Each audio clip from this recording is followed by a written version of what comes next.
আসসালামু আলাইকুম। আপনারা যারা স্যামসাং এবারও ফোন নিয়ে বিভিন্ন সমস্যায় ভুগতেছেন, যেমন লাইট সেকশনের সমস্যা, ডিসপ্লেতে লেখা আসতেছে তবে লাইট শো করতেছে না। যদি কোনো টর্চ মারেন তাহলে দেখা যায় যে ভিতরে লেখাটা দেখা যায়, স্যামসাং লোগো আসে, সবগুলি চলে ঠিকঠাক মতো, তবে ডিসপ্লেতে কখনোই আলো আসতেছে না। নতুন ডিসপ্লে দিয়েও যদি চেক করেন তাহলেও আলো আসতেছে না। আর এই কারণে অনেকে ভুলভাল কাজ করার কারণে অনেক সময় দেখা যায় আমাদের টেকনিশিয়ানদের উপর বিভিন্ন অপবাদ করে। তো সুতরাং আমরা কাজ করলে প্রত্যেকটা কাজ প্রপারলি গাইডলাইন মেনে তারপর কাজ করব। এবং আপনাদের কাছে যে মিটারটা আছে, মিটারটা অবশ্যই মাপটা জেনে নিতে হবে। মিটারের যেই বিপ দেয়, আপনারা যে ডায়োড মোড বলেন, এই ডায়োড মোডে রেখে তারপর এখানে প্রত্যেকটা কম্পোনেন্ট চেক করবেন পাই টু পাই।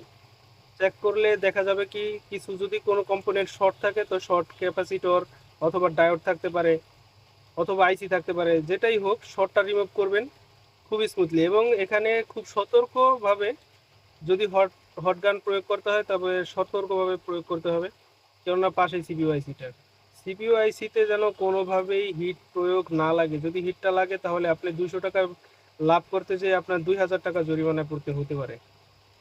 তো সুতরাং খুব কেয়ারফুলি কাজ করতে হবে। তো দেখুন আমার এই ফোনটিতে আমি শর্ট কিলার ইউজ করে চেক করে পেয়েছি একটা ক্যাপাসিটর শর্ট, ওটাকে শর্ট কিলার 3.0 ভোল্ট দিয়ে রিমুভ করে দিয়েছি। তা এখন আপনারা ভাবতে পারেন যে হয়তো এই জায়গায় ক্যাপাসিটর লাগাইলেও হয়, না লাগাইলেও হয়, তবে আমি বলবো যে অবশ্যই লাগাতে হবে। কেন না লাগাতে হবে, এইখানে যদি আপনি ডিসপ্লেতে প্রপারলি আলোটা যদি ভালো চলতে হয় তাহলে আপনার অবশ্যই ক্যাপাসিটরটা রিপ্লেস করে দিতে হবে, লাগিয়ে দিতে হবে। না হয় আপনার ফোনে সমস্যা করতে পারে, ডিসপ্লে ফ্লিকিং করতে পারে, অথবা ডিসপ্লের যে আলোটা কাঁপাকাঁপি করতে পারে, অথবা ডিসপ্লে চালু হওয়ার পরে আলোটা চলে যেতে পারে, এরকম হইতে পারে, অথবা আইসিটার উপরে বেশি লোড পড়ে যেতে পারে, আইসিটা ড্যামেজ হয়ে যেতে পারে। তো সুতরাং আপনার ক্যাপাসিটর একটা লাগাইতে তো আপনার অনেক কিছু পরিশ্রম করা লাগে না, শুধু সহজে এটা লাগানো যায়। এখানে তুলে আরেকটা ক্যাপাসিটর লাগিয়ে দিবেন। তো আশা করি আমার কাজটা হয়ে গেছে। এখন ক্যাপাসিটরটা সম্পূর্ণ লাগিয়ে তারপর মাদারবোর্ডে ফোনটা ফিটিং করব। ফিটিং করে তারপর প্রপারলি চেক করে দেখব যে অবশ্যই আমার কাজটা হয়েছে কি হয়েছে না। তো আমরা মাদারবোর্ডে ফিটিং করে দেখলাম, ফোনটা চার্জে লাগিয়েছি।